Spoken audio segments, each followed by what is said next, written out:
right, welcome back to another video on the life of Jesus. This is part 3 of a section of scripture that we have been exploring, which really details a conversation Jesus had with his disciples concerning an argument that broke out among them. We've covered most of this in part 1 and 2, and so if you missed those, links are in the description. Now, as a very quick review, Jesus has been addressing what was at the heart of the disciples' issues. He has shown them the proper mindset and perspective that they need to adopt, which will not only affect their relationships with one another, but their relationships with everyone. He has demonstrated for them how God sees them and how they in turn need to see themselves, each other, and even others outside their circle. He showed them how they need to take this as seriously as God does. And I add the fact that all of this would actually help turn them into the effective leaders that they'll need to be. Now, we're picking up in Matthew chapter 18 and verse 10, where Jesus mentions something about their angels in the face of God. Let's pick up there. Matthew 18:10. Jesus says, "See that you do not despise," literally think down on. And it's the opposite of welcoming or the receiving mentioned back in verse 5. "See that you do not despise one of these little ones." Again, think disciples, as the child was being used as an object lesson, and we need to stay consistent with that. "For I tell you that in heaven, their angels always see the face of my Father who is in heaven."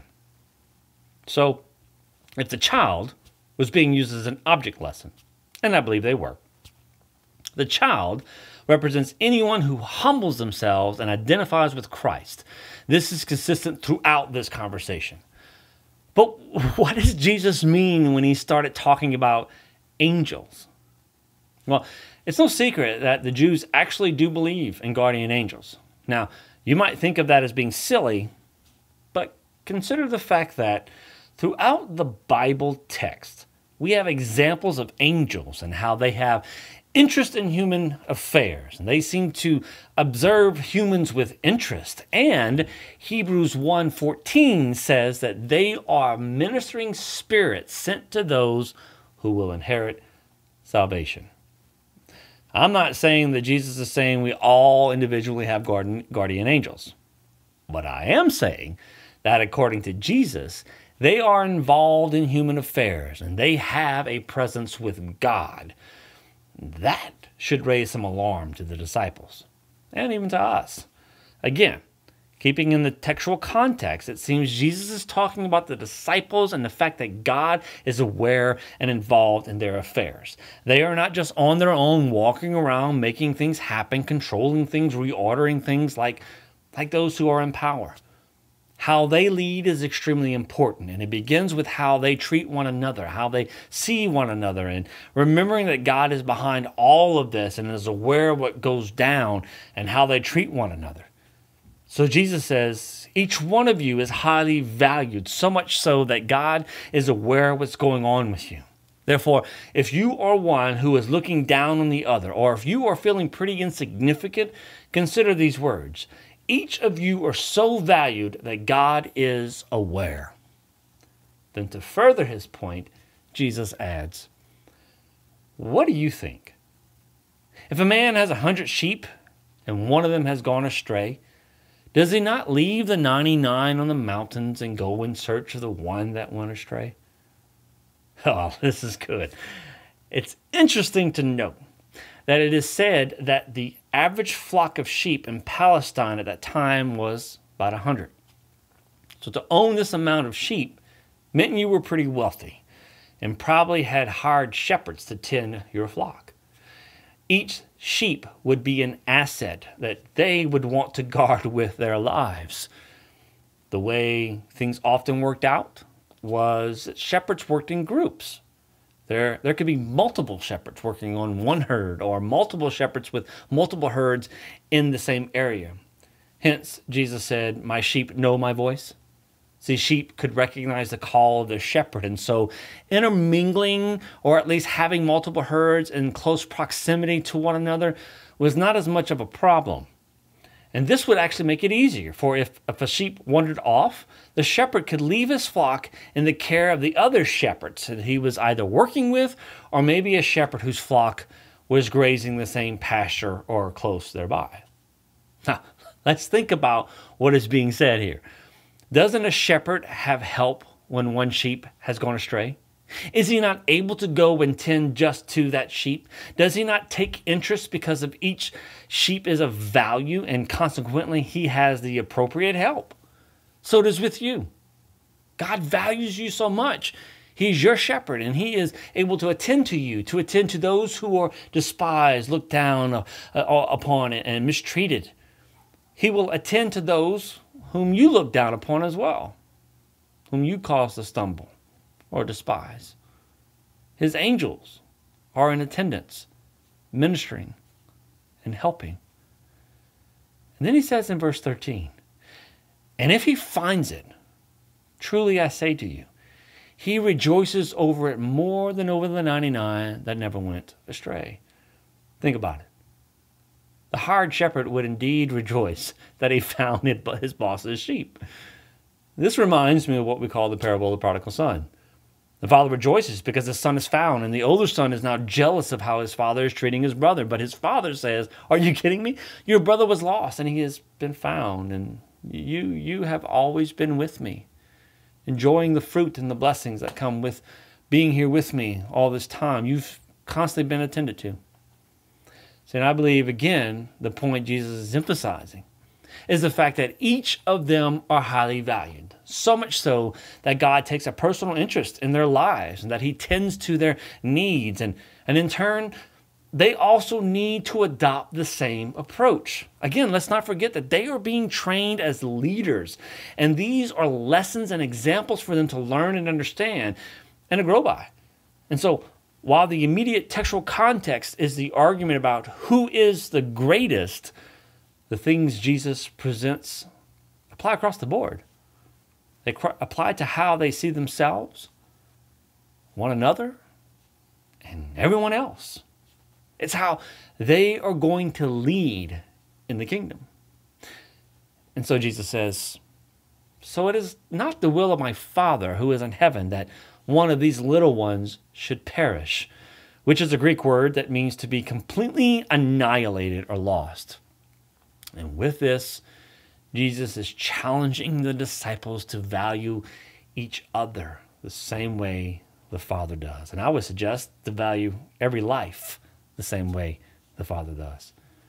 Then Jesus says something. Jesus says something that has had people scratching their heads for centuries, and people will probably continue to scratch their heads on this one into the future. It's something that Mark adds at the end of the conversation. So let's take a shot at it here. Mark 9:49. Mark says, Jesus said, for everyone will be salted with fire. Now, many scholars and commentators admit the difficulty not only in translating this verse, but in its interpretation. I'm not a scholar, nor am I a translator. I'm just a guy who's super curious. I ask a lot of questions, and I love trying to find the answers to make sense of things. But I also don't have all the answers, and I could be wrong. But I'm okay with that. So, with that in mind, let me just comment on what I think is going on here. When Jesus says, everyone will be salted with fire, I think it's being said at the end of a conversation about the disciples arguing over who is to be the greatest. The disciples messed up. Go back into the text. Jesus has challenged their perspective and approach by doing something he didn't have to do. He humbled himself in paying the temple tax. And he further demonstrated this humility by an object lesson with a child. And in doing so, he has turned their perspectives on things, really turned them upside down. And it's like a massive inversion, a reordering of how they saw things and how they are to function. You know, think about it. Jesus challenged their approach to one another, and in light of how they had treated this guy who was not a part of them. He challenged their approach to others who were not in their inner circle. He reinforced all of this with parabolic and hyperbolic examples to demonstrate that they need to change and what that change is and how serious they need to take all of this. He said, you need to turn and become like a child, like a servant, Matthew 18:3. And in doing so, they would truly identify with Jesus, which was indicated by Jesus taking this child in his arms, Mark 9:36. He did that as he said these things. And like Jesus, they too can become people who would readily receive others with open arms and not push them away or deny them, Matthew 18:5. Now, I can imagine how difficult it must have been as a disciple to hear all of this in light of how they had acted towards one another. Think about when Jesus asked them what they had been talking about. How did they initially respond? They were silent. But why? It was like in that moment, they all of a sudden realized something. What they had been talking about, how they had been acting, something about it all was not in line with who Jesus was and how he was teaching them. And see, in that moment, something about it all bothered them. I guess it was something they not felt or thought about until that moment when Jesus asked them. It's like when I was a kid. I was probably 2 or 3. We had a washing machine with a dryer in a washroom that was not attached to the house. It was in our backyard. And I can remember playing outside. I was in this washroom and I climbed on top of the machines and grabbed a can of brown paint that was on a shelf above the units. Somehow I managed to get it open and I painted the front of the washing machine brown. And we kept that thing for a long time. I grew up seeing what I had done. Now, when I was doing it, I wasn't thinking about getting in trouble. I don't think it even crossed my mind. There was no way I was going to be able to hide what I had done, and I really wasn't even trying to hide it. I just painted the wash machine. Well, later on, I got in trouble for it. But then, not long after that, I can remember having one of those big wheels. It was like a tricycle, but cooler. It was black, and I got a hold of a can of black spray paint, and I painted it. Unfortunately, I didn't let it dry, and I got back on it immediately. I wasn't thinking about getting caught or getting in trouble while I did it. However, I can remember my mom standing in the doorway of the front of the house, and I was on the sidewalk, and my mom asked me if I had been playing with paint. I had black paint all over my back. All of a sudden, the thing I had not been thinking about before became something I was concerned about now. See, when I was doing it, I guess I was just following my natural inclination to paint things, and I wasn't thinking about what my mom would say or think about it. But when my mom brought it up, I immediately felt it. I all of a sudden became aware that that thing I had done, which was not in line with what my mom would want me to do, and I now had to face it. See, I think it's similar with the disciples. When the disciples were arguing about who the greatest would be, they were just naturally responding from their hearts. They were getting lost in their passions for prestige and privilege, and it's how the world worked. They were not thinking about how Jesus would respond. Then Jesus turns his face to their situation by just asking a question. They had spent enough time with Jesus that something was triggered. See, in that moment, they have to be thinking about repeating this stuff to him. And now some realities begin to set in. Maybe they are thinking and realizing how this is all going to sound, and it's not good. Maybe they're now beginning to process what had been going on. And now with Jesus in the conversation, they're getting down to the root of the issue. I bet they were starting to understand a bit more of where they were, and maybe why they had their own difficulties of, say, casting out the demon a few days ago. See, we're getting to the heart of the issue. And you know this, coming face to face with the realities of where our hearts are can be difficult at times. It can be painful, which is why we run from it or try and ignore it. Now, imagine hearing all of this. It probably stung a bit. I wonder if they might have begun to feel bad about it all. Not sure how heated things got among the disciples, and what had been said, but I wondered if Jesus sees all of this. He sees how they're beginning to respond, how it's affecting them, and is now beginning to console them at this point. I wonder if he is seeing their reactions and he is just easing the tension by saying, hey, everyone will go through things like this. This is counterculture. It goes against the social norms and what's expected. It can be hard to hear. It can be hard to process, to go through. That's oftentimes how growth works. This is what it looks like to shed the old self. It's what it looks like and it feels like to die to yourself, to sacrifice those parts of you that need to be cut off.